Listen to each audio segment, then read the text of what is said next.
여러분 안녕하세요. 중국 뉴스 해설의 이 박사입니다. 오늘은 중국의 가장 큰 혁신 기업이라고 할 수 있는 알리바바에 대해서 말씀을 드리려고 합니다. 지난 9월 10일에 중국 항저우시에서는 올림픽 경기장을 빌려서 알리바바의 창업주인 마인 회장의 은퇴식을 기념하는 그야말로 거대한 행사가 열렸습니다. 그날은 또 알리바바가 설립된 지 20년 되는 기념일이기도 했고 또 마윈 회장의 생일이기도 하였다고 합니다. 이날 마윈 회장은 평생 해보고 싶었지만 못 해본 것들 그날 다 해본 것 같아요. 여러 가지로 치장을 하고 나와서 록스타처럼 노래를 하는 모습도 여러 사람에게 보여주었습니다. 하지만 동시에 1964년생 불과 55세인 그가 이렇게 일찍 알리바바의 동사장 자리를 물리치고 은퇴하게 될 것은 생각하지 못했습니다. 또 이렇게 젊은 나이에 물러나는 그를 이상하게도 생각했고 은퇴하기에는 너무나 젊은 이 나이를 두고 사람들은 마윈 회장이 본인이 원해서 은퇴한 것이 아니라는 그런 소문을 퍼뜨리기 시작했죠.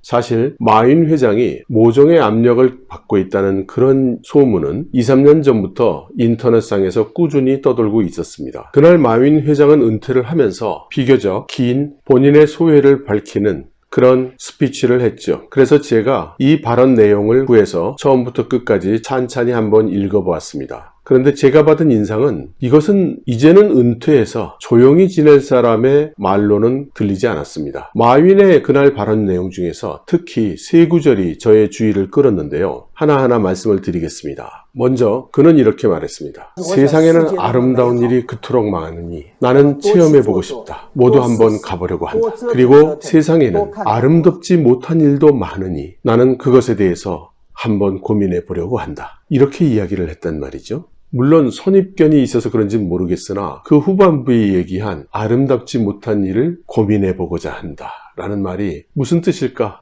이런 생각을 하게 되더라고요. 물론 과도하게 음모론에 빠져서 의심을 하다 보면 한이 없겠죠. 하지만 그는 이런 이야기도 했거든요. 알리바바의 동사장을 그만두는 것과 내가 은퇴하는 것은 다른 일이다. 같지 않다. 알리바바는 나의 많은 꿈 중에 하나에 불과하다. 이렇게 이야기를 했습니다. 그러니 알리바바를 그만두더라도 무엇인가 해보겠다는 그런 의미가 아니겠습니까? 그리고 마지막 문장에서 마윈 회장은 중국 무협지에서 상투적으로 나오는 표현을 해서 마무리를 했습니다. 청산이 변치 않고 녹수가 흐르는 한 다시 만날 수 있으리라 라고 말이죠. 우리나라에도 무협지를 보시는 분들 많죠.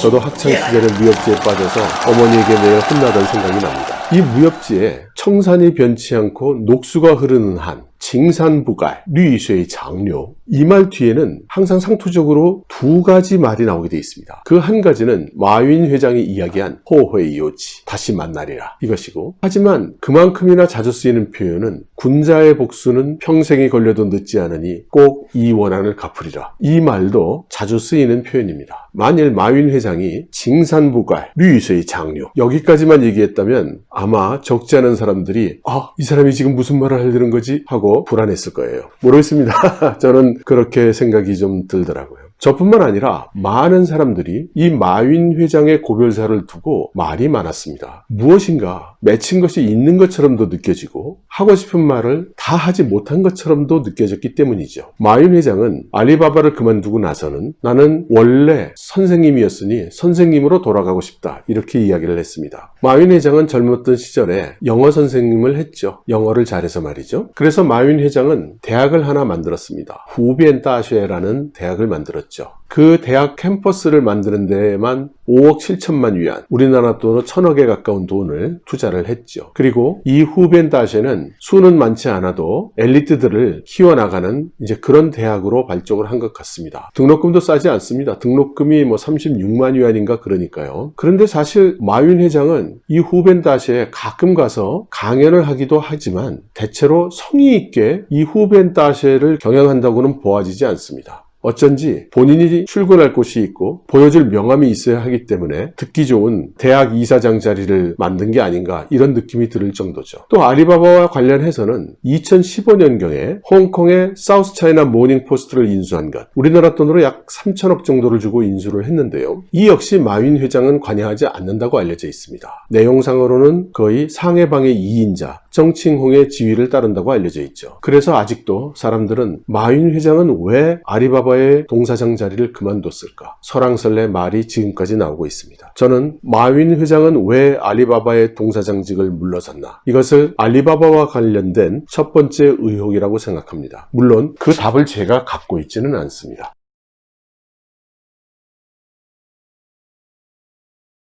두 번째는 마윈 회장의 지분입니다. 마윈 회장은 전 세계적으로도 가장 돈 많은 사람 중에 하나가 됐죠. 블룸버그는 마윈 회장의 재산이 적어도 400억 달러를 넘을 것이라고 했습니다. 우리나라 돈으로 50조에 가까운 돈이 되겠죠. 그런데 마윈 회장의 재산은 크게 두 회사의 지분입니다. 하나는 알리바바의 지분, 약 6.4%인가를 갖고 있죠. 그리고 마이진후, 알리페이, 엔트파이낸셜이라고 나중에 이름을 지었죠. 이 금융회사, 페이먼트를 해주고 페이먼트 게이트웨이 서비스를 하고 나중에 종합적인 금융회사가 된 이 엔트파이낸셜, 이 회사의 지분입니다. 이 마이진후는 원래는 없던 회사였죠. 원래는 알리바바가 만든 인터넷 쇼핑몰의 한 기능에 불과했습니다. 당시에는 중국의 인터넷 쇼핑몰이라는 것도 없었고 또 인터넷상에서의 거래도 거의 없었기 때문에 페이먼트 게이트웨이 회사도 없었죠. 그래서 그때 당시에 인터넷 쇼핑몰 회사들은 각자 자기가 알아서 인터넷 페이먼트 서비스를 만들어야 했습니다.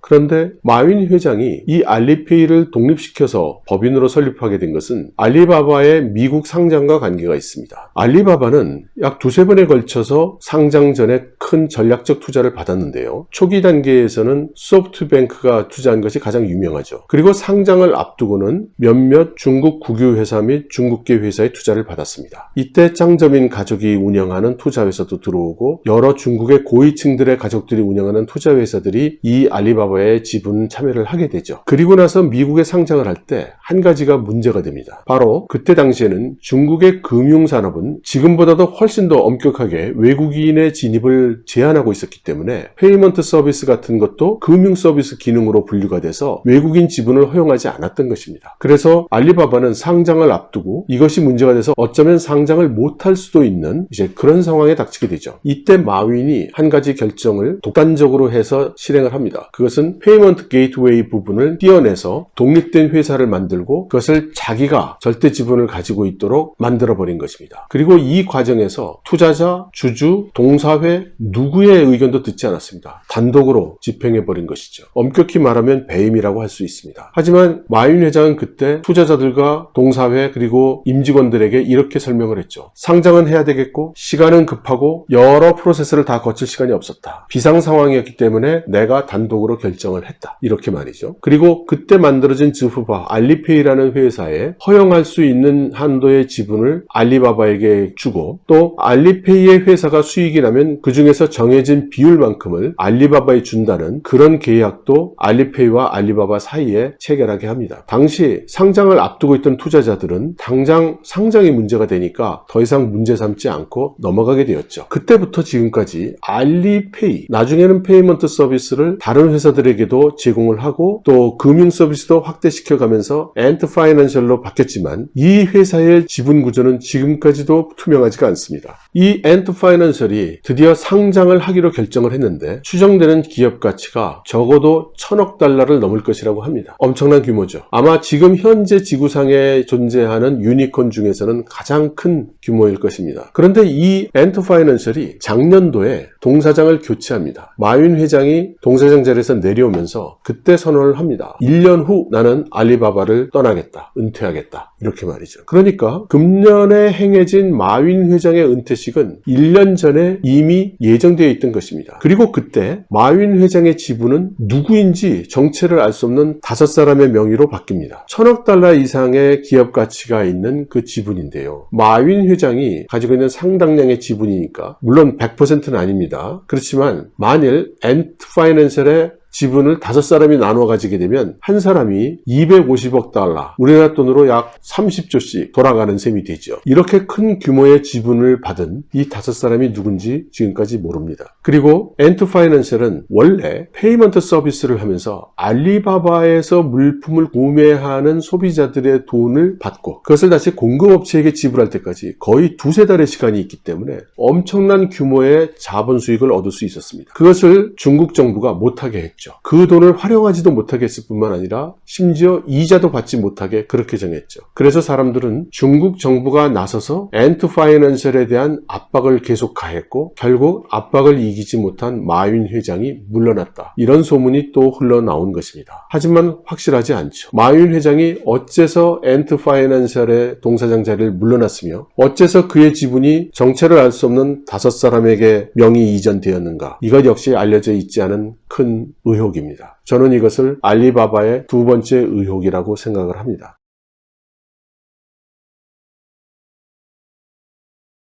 그리고 마지막으로 세 번째 의혹에 대해서 말씀드리겠습니다. 바로 며칠 전인 11월 11일은 우리나라에선 빼빼로데이라고 부르지만 중국에선 광군제라고 부르죠. 원래 광군제는 파트너가 없는, 배우자나 애인이 없는 혼자 있는 젊은이들을 위한 그런 행사였다고 하죠. 그리고 그들을 위해서 특별히 할인 대매출을 한다는 이제 그런 알리바바의 프로모션이었는데 이것이 지금은 지구에서 가장 큰 규모의 세일 활동으로 이제 변질이 됐죠. 그래서 매년 이 광군제 때는 하루 만에 엄청난 액수의 매출을 올리면서 전 세계의 뉴스가 되고 있습니다. 금년에도 알리바바는 2684억 위안이라는 큰 돈을 광군제 하루에 매출을 올렸습니다. 한국 돈으로는 4조 4천억이 넘는 돈이니까요. 엄청나죠. 물론 광군제가 지나고 난 다음에 얼마 지나고 나면 광군제 때 샀던 물건들이 대량으로 반품이 된다는 그런 이야기들도 있었습니다만 상당량의 반품이 있다 하더라도 하루에 4조 이상의 물건이 팔린다는 것은 정말 엄청난 일이 아닐 수 없죠. 근데 이에 대해서 의혹을 제기하는 사람이 나타났습니다. 중국의 한 네티즌인데요. 이 사람은 원래 어떤 한 회사의 매니저인데 전공 분야가 컴퓨터로 수학 문제를 푸는 이런 분야라고 합니다. 그런데 이 사람이 어느 날 한번 매년 알리바바가 광군제를 해서 올린 매출을 2009년도부터 2008년까지 데이터를 넣고 회귀 분석을 해봤더니 3차 회귀 분석을 했다고 합니다. 그랬더니 숫자가 그 회귀 분석선에 딱 들어맞더라는 거예요. 회귀 분석의 결과와 실제 실적 결과가 1%도 차이가 안 나더라는 거죠. 그래서 이 사람은 이럴 수가 있는가? 나는 평생 이런 상황 보지 못했다. 이거 뭔가 이상하다. 그가 암시하는 것은 알리바바의 광군제 매출액이 조작된 데이터라는 것입니다. 게다가 그는 본인의 이 회귀 분석선에 기반해서 금년도 광군제 매출에 대한 예측을 했습니다. 그는 그가 생각하는 회귀 분석이 맞다면 금년도 알리바바의 광군제 매출액은 2675억 위안에서 2689억 사이가 될 것이라고 했습니다. 그리고 실제 결과는 2684억으로 적중한 것이죠. 자, 그렇게 되니까 네티즌들이 떠들기 시작했습니다. 역시 뭔가 이상했어. 금년 같은 상황에서도 그렇게 높은 매출이 나온다는 건 좀 이상해. 등등 말이죠. 그리고 화격금 매체들도 비판적인 시각에서 이건 뭔가 조작이 정말 있어 보이는데? 라면서 인터넷에서 떠들기 시작했습니다. 그래서 저도 한번 알리바바의 광군제 매출액 데이터를 엑셀에 넣고 3차 회귀 분석을 해보았습니다. 그랬더니 보시는 것처럼 이렇게 회귀 분석선과 실제 데이터가 잘 맞습니다. 저는 억 위안 단위까지의 숫자만 사용을 해서 원래 이 의혹을 제기했던 사람하고는 약간의 차이가 납니다만 어쨌든 눈으로 봐도 상당히 맞아떨어지는 것을 볼 수가 있습니다. 그리고 저의 다소 오차가 더 큰 회귀 분석선과 금년의 실제 데이터를 대입해 보아도 잘 부합한다는 것을 확인할 수 있었습니다. 저도 산업공학을 했던 사람으로 이러한 데이터 분석을 많이 했었는데요. 실제 데이터가 이렇게까지 부합되는 경우는 저도 처음 봅니다. 그리고 여기에는 호일담이 있습니다. 마윈 회장이 다시 이 결과에 대해서 본인 나름의 해석을 붙인 것입니다. 마윈 회장은 이렇게 이야기를 했습니다. 금년의 알리바바 광군절의 실적은 내가 원래 기대했던 것과는 차이가 몹시 크다. 나는 이것보다 훨씬 더 높은 매출이 오를 줄 알았다. 그렇지만 금년에는 크게 두 가지 원인이 있어서 매출이 미흡했던 것으로 보인다. 그 하나는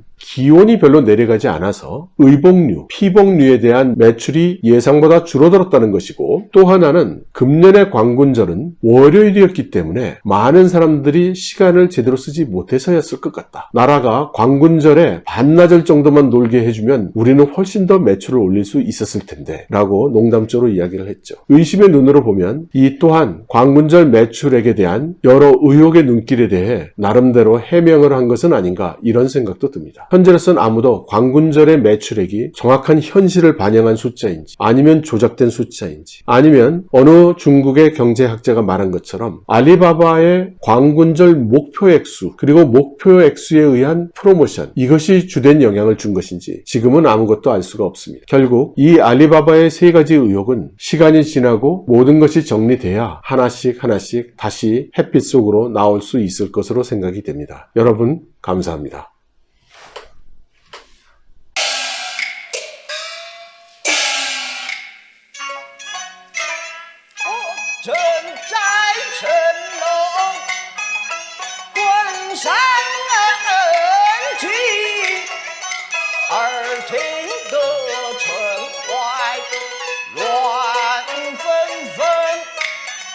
金曲招展。